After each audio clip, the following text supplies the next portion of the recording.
Et voici, toute simple dans sa robe bleue, la nouvelle duchesse de Windsor qu'accompagne le duc de Windsor, M. Metcalfe et M. Rudolph.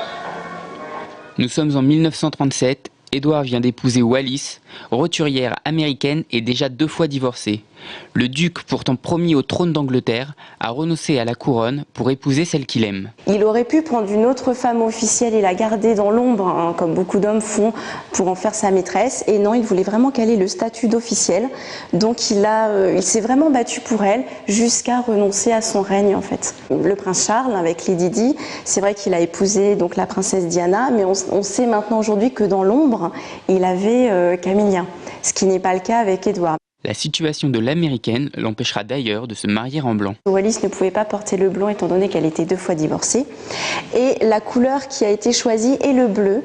Le bleu Wallis, spécialement créé pour elle, pour mettre en valeur en fait la couleur de ses yeux. Une cérémonie en toute intimité. 15 personnes, pas plus.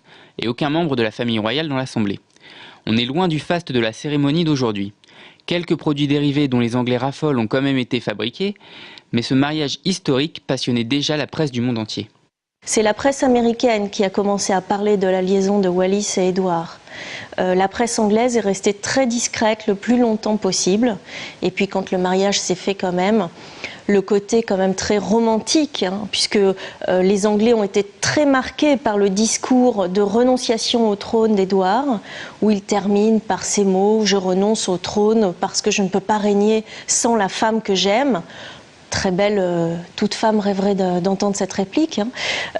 Cette réplique, évidemment, a marqué le cœur des Anglais. Si l'anecdote retient l'histoire d'un homme qui, par amour, dira adieu au pouvoir, la réalité est plus complexe.